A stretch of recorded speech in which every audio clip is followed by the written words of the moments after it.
First thing I wanted to talk about was the news from Ornstein that's kind of trended this morning. I'm sure you've discussed this already on the United stand, but David Ornstein has said that changing the coach is the last thing on United's agenda.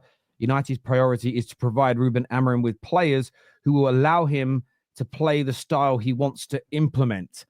What do you make of this take? What do you make, well, not take really, but make of this bit of news that's come out? Bollocks. I think it's complete and utter bollocks. I think that I think Amorim's not going anywhere, but the sentence that I find complete and utter bollocks is that Man United's focus is to provide Amorim with the players that will suit his system, because they won't do that. What the truth is, Man United's focus is to provide Amorim with players that might work in his system but are actually cheap. Because I was talking about this on the United stand. When Man City started off, they didn't go and look for the team that's been relegated striker. They went and bought the best they could get that actually, at the time, maybe Man United should have been signing or Chelsea should have been signing, because we were the best clubs in England at the time. When Blackburn won the title, they bought people like Alan Shearer. All right, it was from Southampton, but he was quite clearly going to be one of the best strikers in the world. But they also bought loads and loads of other talent as well. Newcastle, again, bought Alan Shearer, funnily enough, who was one of the world's best strikers. I think United's strategy is just very strange to me, having watched football for so long. We're miles behind Liverpool. We're miles behind Arsenal. Arsenal are buying Zubimendi, probably Gyökeres. Liverpool are going to buy a really good striker. They've been linked with Frimpong today. So they're buying some of the best players in Europe. They're miles ahead of Man United. And Man United's strategy is, the way we're going to catch them up is by buying worse players than they're buying and bring them into a team that's way worse than their team. It's just not going to work, in my opinion, unless we get really, really lucky.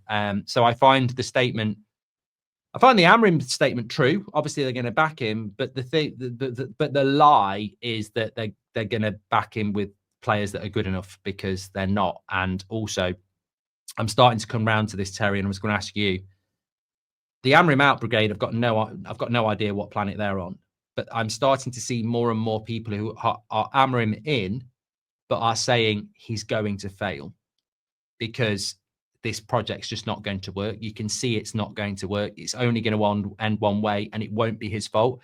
And I sort of starting to come around to that way of thinking, because when we brought Amorim in November, we've never played a 3-4-3. We are rebuilding this football club. And I was like, fair play. This is going to cost at least $500 million to $1 billion to do it. So they've obviously got money. And what we found out is, no, we're going to completely redo our football club systematically on the cheap. I just can't see it. Look, I get this. I get the cynicism. I've always said there's things. I mean, you and I have had these conversations on the United stand and here. There's things they've done that I like. I like the sound of. They've hired people that have good pedigrees, have good CVs. But the proof is always in the pudding. I don't react until after the fact. That's typically how I am as an individual on things that are not connected to me directly, like my family or whatever. But this summer's interesting. If we sign majority players of sort of Cunha level, age profile and ability, I would disagree with you. If by the end of the summer we've got Cunha and Mbomo, we've signed Ignacio and Edison, I'm just throwing those names out there as an example, I would say no, they are the right profile, they're the right ability. Delap, I get it, and actually it leads us into the next take perfectly. It really, really does. It's a great segue, because this was put out by Statman Dave. That says no striker age 22 or younger has scored more goals than Liam Delap in the Premier League, La Liga, or Serie A this season. Best young striker on the market. That's absolutely typical of this guy, who probably knocks one out to a computer. I mean, I see his tweets all the time, and they're just not based in reality. They're based on, I reckon he goes on ChatGPT and just types in, come up with the most ridiculous stat in the world. Look, there are people out there who love that sort of stuff, and that sounds really disrespectful to Stats and Statman Dave, but it irritates me, because the amount of times at half time over the last month on That's Football, we've gone, if we didn't know the score, the stats are telling a different story. Like, it will be 30% possession, 3 shots on target for Palace, and Villa have got 70% possession and had 10 shots, and yet Palace are winning 3-0. So I don't trust stats. I think stats are a load of shit. And I think that saying that he's the best young striker in Europe is hilarious, because I'll give him another stat. Liam Delap in his first Premier League season has got 12 Premier League goals. Charlie Austin got 17. Agallo got 15. Like, so what happened to them? You know, so it's like someone can come up with stats about Liam Delap, and yeah, he could be the next Harry Kane. Could be the next Harry Kane. Could be the next Charlie Austin. And that's the risk. Man United should not be signing Liam Delap, because he's going to take time, and you're going to put somebody up front for Man United where you need somebody who's ready. We're signing Liam Delap because he's cheap. He's the best we can get. But we should be going for somebody who's experienced and actually, you know, Gyökeres, Osimhen, whatever. But this is who Man United are now. We've got to look. My issue with that tweet, and my issue with anybody who's saying that Liam Delap's the best, my issue with anybody who's saying that Liam Delap's the player that Man United should go and get for is, when did you let your standards drop so low? So I'm giving you keys to the shop, and you're going towards Liam Delap. That's like me giving you keys to a high-end car dealership, and you want to drive off in my Vauxhall Astra, and there's all these Ferraris and everything like that.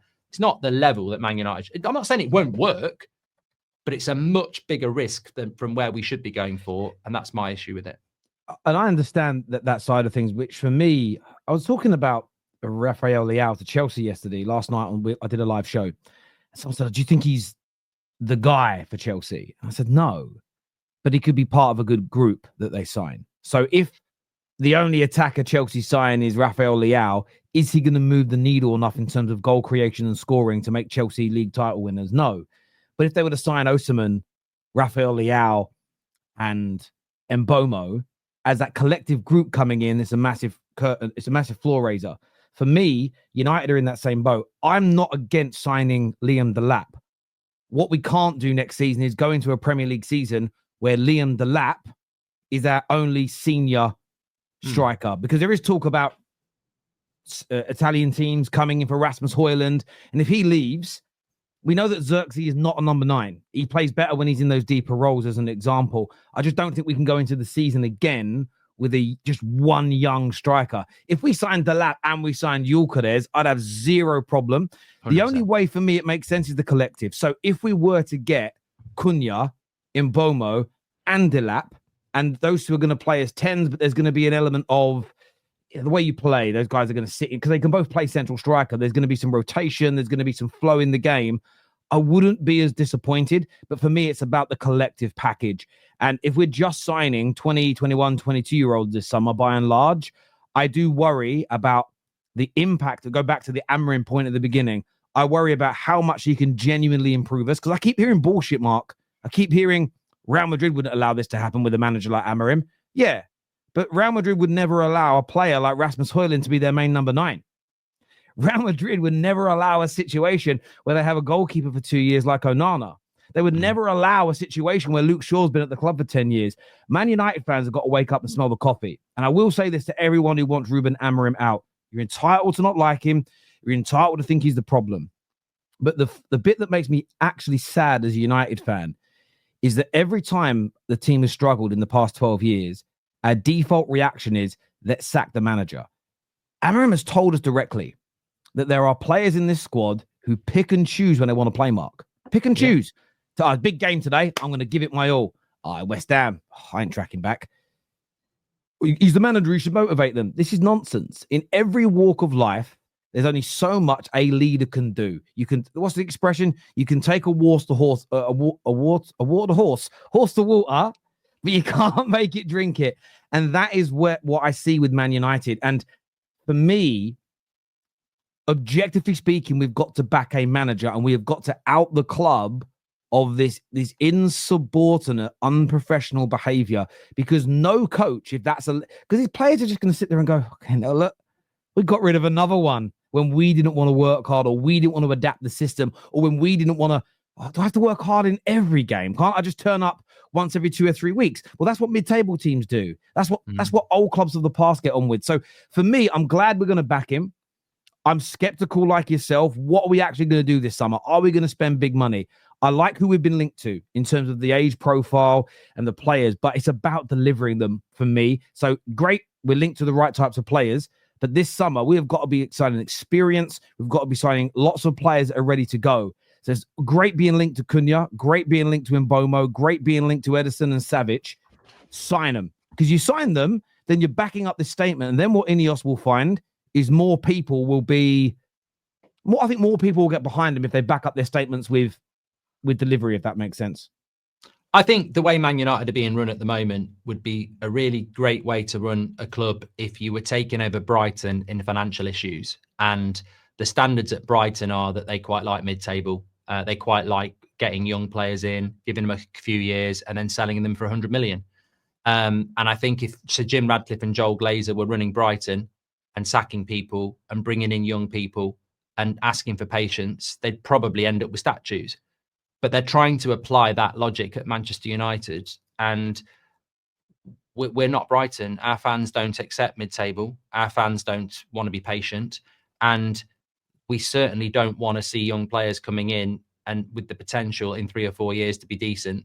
Look at what's happened with Dorgu. I feel really sorry for a lot of the young players coming into Manchester United because there's going to be a hell of a lot more. And unfortunately, we've got an ownership that really doesn't seem to understand Manchester United. And I find it actually, I think it's one of the biggest things that needs to be scrutinised is just what is Sir Jim Radcliffe's previous support of Manchester United? Because, I know he's from the Manchester area. But there's a hell of a lot he doesn't seem to understand about the psyche of a Manchester United fan and its traditions. And he seems to have ridden roughshod over a lot of it. But look, I'm not saying the strategy they have is unworkable. I'm just saying at a club like Manchester United or Liverpool or Arsenal, it's just not going to work because there are standards that your football club has, and doing it on the cheap and asking for patience after the last 10 years that we've had is going to struggle. And also, I think the big thing is that and the same thing will be applicable to Liam Delap. You put Liam Delap up front next season, he's almost got to be player of the year just to work. Like, he's got to score 20 goals in a Man United shirt. Otherwise, people will be going, well, he's not Gyökeres. He's not Osimhen. Can he go in and score 20 goals in a Man United shirt? He could. But if he does, he's almost winning the Golden Boot. He's almost winning player of the year. And that level of expectation on a 22-year-old, it's incredible. I do agree. And look, Jakey with the super chat says, been patient for 10 plus years, time to deliver. But where I disagree with this logic, I get we want them to deliver, but where I disagree with this logic is Ineos haven't. You see what Berta said when he went into Arsenal? He went, my job is to make this club deliver straight away because the rebuild's complete. They've been in 3 title races, fell off too early this year. They're in Champions League semi-finals. And he's essentially saying, my job instantly is to make us win. Man United are not in that position. So where I will give leniency is I can't blame Ineos for the 11 years of malpractice or the 20 years of malpractice before they arrived. It will take time to undo this. Where I agree with what Mark's saying, Jake, is you're saying you're going to back the manager. That can't be. I don't want us to follow Chelsea's methodology. Let's buy 18, 19, 20-year-olds and hope in 4 or 5 years' time, as a collective, they're good enough. Of course, you're going to sign some young players. Of course you are, because United have always done that traditionally. But where I agree completely with putting pressure on Ineos is there are players like Mbomo, there are players like Cunha that we are very heavily linked to that are available now who I think are instant needle movers that will just help take the pressure off this manager as this squad is built, because they will increase the amount of goals that we score. So I agree with you, but I can't put the 10 plus years onto Ineos because they weren't here. I can't personally do that, but the pressure has to be on them.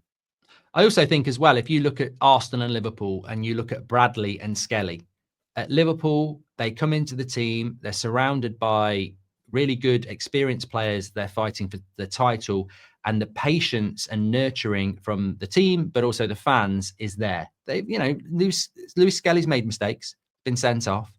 He's cost them goals. Bradley has had up and down back games, but the fans are really on board. The team is doing well. There's experienced players. It's a place where you can nurture young talent. You put them in a Man United team this season, they are getting pelters. They are getting absolute pelters. They're the same player in a different situation that doesn't go hand in hand with patience and nurturing. And if I was Man United, I'd be looking at what's happened with Dorgu and I'd be going, we need to change course on our recruitment, because our plan was, let's buy players with loads of potential that we can build. but our club is not right for it. Our fans won't stomach it. The media won't let it happen. And these young players are just declining because of it. And it's amazing to me that Man United think that's the way forward. And I think the only reason they think it's the way forward is because it's the cheapest way forward as well. Yeah, listen, I hear you completely. I think that you always have to look at whatever your strategy is. You have to. We spoke about this a number of times. You've got to be agile. You really do have to be agile. There's a comment here that says Ipswich have scored 7 goals more than we have this season. Our goals. We've actually scored only 7 goals. We've got 35 goals in 14 Europa League games, but only 42 goals in 36 Prem games. It's crazy. He goes on to say, "Will bringing Delap change our scoring capabilities?" Look, maybe not. If you look at this season statistically, not stats don't mean everything, but if you look at it statistically, Rasmus Højlund's conversion rate is 16%. I think Joshua Zirkzee conversion rate, let me get this up on the screen now. Why can't it find Zirkzee for me? Because I didn't search it before. There we go. Joshua Zirkzee's conversion rate this season has been, I don't want Bologna, I want Man United's.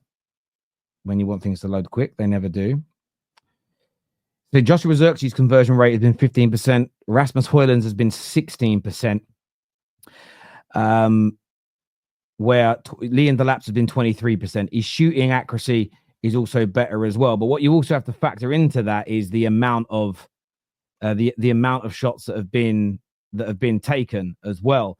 And that's where, I know, Mark, you spoke about this regularly, creativity comes in, because Rasmus has only had 24 shots all season. And Zirkzee, actually, let's do it per 90 minutes, actually, because Liam Delap's played more minutes than both of them.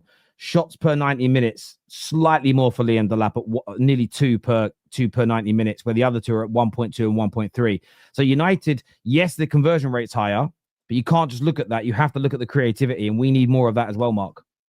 Yeah, also, and I think, look, again, going back to stats, it's incredibly unfair to compare Zirkzee to, let's say, Delap, because I think if you put Zirkzee in an Ipswich team, pressure's less. He's appreciated more. They'd love a player like that at Ipswich. They're not going to get on his back. The pressure's not going to be there, and he's going to relax more, and he's going to express himself more. You put Delap up front for Man United, and this is what we're talking about. Is he going to play as carefree? Is there going to be as much, appreciation? There's going to be way more pressure. So they don't necessarily transform themselves across, do they? No, that's very true. And that's what you've always got to factor in with stats. The pressure at Man United is fundamentally different. If the striker United need isn't out there right now, they should focus on building the attack in other areas already for when the striker is available. I think, Rob, that feeds in fairness to a lot of what I've said, and I agree with. So let's say the number 9 we truly want isn't available. You're correct. Get the Mbomos, get the Cunhas. Let's improve those 10 positions. Let's improve the fullbacks that can score more goals. So at least we're creating more. At least we're scoring more as a team.